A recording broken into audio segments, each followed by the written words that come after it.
शिव के विवाह का उपसंहार, उनके द्वारा दक्षिणा वितरण, वर वधू का कोहवर्त और वास भवन में जाना, वहां स्त्रियों का उनसे लोकाचार का पालन कराना, रति की प्रार्थना से शिव द्वारा काम को जीवन दान एवं वर प्रदान, वर वधू का एक दूसरे को मिष्ठान भोजन कराना और शिव का जनवासी में लौटना।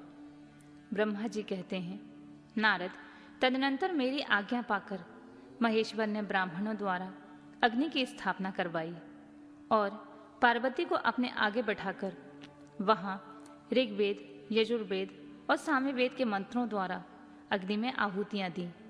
तात उस समय काली के भाई मैनाक ने लावा की अंजलि दी और काली तथा शिव दोनों ने आहुति देकर लोकाचार्य का आश्रय ले प्रसन्नता पूर्वक अग्निदेव की परिक्रमा की। नारद, तदनंतर शिव की आज्ञा से मुनियों सहित मैंने शिव का विवाह का शेष कार्य प्रसन्नता पूर्वक पूरा किया। फिर उन दोनों दंपति के मस्तक का अभिषेक हुआ। ब्राह्मणों ने उन्हें आदर पूर्वक ध्रुव का दर्शन कराया। तत्पश्चात हृदयालंबन का कार्य हुआ। फिर बड़े उत्साह के साथ स्वस्ति वाचन किया गया। इसके पश्चात ब्राह्मणों की आज्ञा से शिव ने शिवा के सिर में सिंदूर दान किया। उस समय गिरिराज नंदिनी उमा की शोभा अद्भुत और अवर्णीय हो गई। फिर ब्राह्मणों के आदेश से वे शिव दंपति एक आसन पर विराजमान हो भक्तों के चित्त को आनंद देने वाली उत्तम शोभा पाने लगे। तदनंतर अद्भुत लीला करने वाले उन नव दंपति ने मेरी आज्ञा पाकर अपने स्थान पर आ संशस्त्र प्राशन किया। इस प्रकार विधि पूर्वक उस वैवाहिक यज्ञ को पूर्ण हो जाने पर भगवान शिव ने मुझ लोक दृष्टा ब्रह्मा को पूर्ण पात्र दान दिया। फिर शंभु ने आचार्य को गोदान दिया। मंगलदायक जो बड़े बड़े दान बताए गए हैं वे सभी सहर्ष संपन्न किए गए। तत्पश्चात उन्होंने बहुत से ब्राह्मणों को पृथक पृथक 100 सुवर्ण मुद्राएं दी, करोड़ों रत्न दान किए और अनेक प्रकार के द्रव्य बांटे। उस समय सब देवता तथा दूसरे दूसरे चराचर जीव मन में बड़े प्रसन्न हुए और जोर जोर से जय जयकार की ध्वनि होने लगी। सब ओर मांगलिक शब्द और गीत होने लगे। वाद्यों की मनोहर ध्वनि सबके आनंद को बढ़ाने लगी। इसके बाद श्री विष्णु, मैं, देवता, ऋषि तथा अन्य सब लोग गिरिराज से आज्ञा ले बड़ी प्रसन्नता के साथ शीघ्र ही अपने अपने डेरे में चले आए। उस समय हिमालय नगर की स्त्रियां आनंद मग्न हो शिव और पार्वती को लेकर कोहवर में गईं। वहां उन सब ने आदर पूर्वक वर वधू से लोकाचार्य का संपादन कराया। उस समय सब और परमानंददायक महान उत्सव छा रहा था। तदनंतर वे स्त्रियां उन लोक कल्याणकारी दंपति को साथ ले परम दिव्य वास भवन में गईं और वहां भी प्रसन्नता पूर्वक लोकाचार का संपादन किया। इसके बाद गिरिराज के नगर की स्त्रियों ने समीप जाकर मंगल कृत्य करके उन नव दंपति को केली गृह में पहुंचाया और जय ध्वनि करती हुई उनके गठबंधन की गांठ खोलने आदि का कार्य संपन्न किया। उस समय उस नूतन दंपति को देखने के लिए 16 दिव्य नारियां बड़े आदर के साथ शीघ्रता पूर्वक वहां आईं। उनके नाम इस प्रकार हैं: सरस्वती, लक्ष्मी, सावित्री, गंगा, अदिति, शची, लोपामुद्रा, अरुंधति, अहिल्या, तुलसी, स्वाहा, रोहिणी, पृथ्वी, शतरूपा, संज्ञा तथा रति। ये देवांगनाएं तथा मनोहारिणी देव कन्या, नाग कन्या और मुनि कन्याएं भी वहां आ पहुंची। वहां जितनी स्त्रियां उपस्थित थीं उन सब की गणना करने में कौन समर्थ। उनके दिए हुए रत्नमय सिंहासन पर भगवान शिव प्रसन्नता पूर्वक बैठे। उस समय उन्होंने शिव से नाना प्रकार की विनोदपूर्ण बातें कहीं।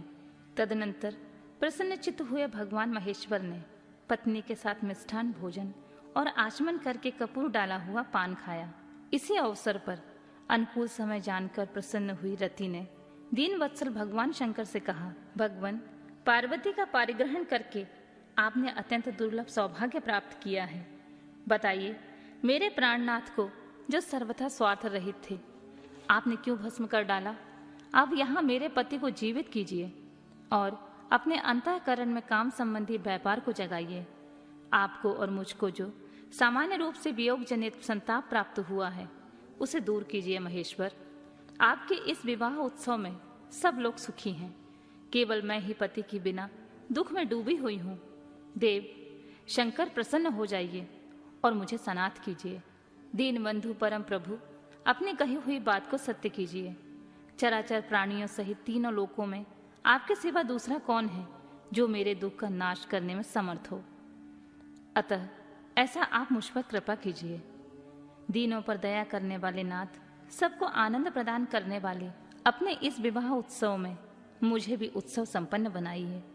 मेरे प्राणनाथ के जीवित होने पर ही अपनी प्रिया पार्वती के साथ आपका सुंदर विहार परिपूर्ण होगा, इसमें कोई संशय नहीं है। सर्वेश्वर, आप सब कुछ जानने में समर्थ हैं, क्योंकि आप ही परमेश्वर हैं। यहाँ अधिक कहने से क्या लाभ है सर्वेश्वर। अब आप शीघ्र मेरे पति को जीवित कीजिए। ऐसा कहकर रति ने गांठ में बंधा हुआ कामदेव के शरीर का भस्म शंभु को दे दिया और उनके सामने हे नाथ कहकर रोने लगी। रति का रोदन सुनकर सरस्वती आदि सभी देवियां रोने लगी और अत्यंत दीन वाणी में बोली, प्रभु आपका नाम भक्त वत्सल है, आप दीन बंधु और दया के सागर हैं। अतः काम को जीवन दान दीजिए और रति को उत्साहित कीजिए।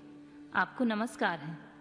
ब्रह्मा जी कहते हैं, नारद उन सब की यह बात सुनकर महेश्वर प्रसन्न हो गए और उन करुणा सागर प्रभु ने तत्काल ही रति पर कृपा की। भगवान शूलपाणी की अमृतमय दृष्टि पड़ते ही जैसे रूप वेश और चिन्ह से युक्त अद्भुत मूर्तिधारी सुंदर कामदेव उस भस्म से प्रकट हो गया। अपने पति को वैसे ही रूप आकृति, मंद मुस्कान और धनुष बाण से युक्त देख रति ने महेश्वर को प्रणाम किया। वह कृतार्थ हो गई। उसने प्राणनाथ की प्राप्ति कराने वाले भगवान शिव को अपने जीवित पति के साथ हाथ जोड़कर बारंबार स्तवन किया। पत्नी सहित काम की हुई स्तुति को सुनकर दया हृदय भगवान शंकर अत्यंत प्रसन्न हुए और इस प्रकार बोले। शंकर ने कहा, मनोभव, पत्नी सहित तुमने जो स्तुति की है उससे मैं बहुत प्रसन्न हूँ। स्वयं प्रकट होने वाले काम, तुम वर मांगो, मैं तुम्हें मनोवांछित वस्तु दूंगा। शंभु का यह वचन सुनकर कामदेव महान आनंद में निमग्न हो गया और हाथ जोड़कर मस्तक झुकाकर गद्यवाणी में बोला, देवादिदेव महादेव, करुणा सागर प्रभु, यदि आप मुझ पर प्रसन्न हो तो मेरे लिए आनंददायक होइए। प्रभु, पूर्व काल में मैंने जो अपराध किया था उसे क्षमा कीजिए। स्वजनों के प्रति परम प्रेम और अपने चरणों में भक्ति दीजिए। कामदेव का यह कथन सुनकर परमेश्वर शिव प्रसन्न हो बोले, बहुत अच्छा। इसके बाद उन करुणानिधि ने हंसकर कहा, महामते कामदेव, मैं तुम पर प्रसन्न हूँ।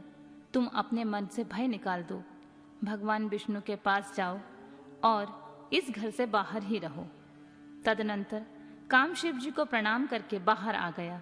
विष्णु आदि देवताओं ने उसे आशीर्वाद दिया। इसके बाद भगवान शंकर ने उस वास भवन में पार्वती को बाएं बिठाकर मिष्ठान भोजन कराया और पार्वती ने भी प्रसन्नता पूर्वक उनका मुंह मीठा किया। तदनंतर वह लोकाचार का पालन करते हुए आवश्यक कृत करके मैना और हिमवान की आज्ञा ले भगवान शिव जनवासे में चले गए। मुने, उस समय महान उत्सव हुआ और वेद मंत्रों की ध्वनि होने लगी। लोग चारों प्रकार के बाजे बजाने लगे।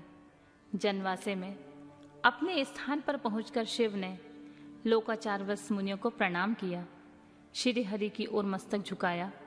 फिर सब देवता आदि ने उनकी वंदना की।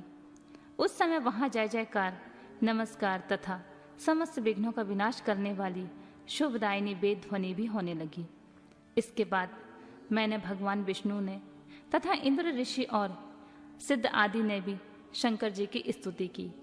गिरिजा नायक महेश्वर की स्तुति करके वे विष्णु आदि देवता प्रसन्नता पूर्वक उनकी यथोचित सेवा में लग गए। तत्पश्चात लीला पूर्वक शरीर धारण करने वाले महेश्वर शंभु ने उन सबको सम्मान दिया। फिर उन परमेश्वर की आज्ञा पाकर वे विष्णु आदि देवता अत्यंत प्रसन्न हो अपने अपने विश्राम स्थान को गए।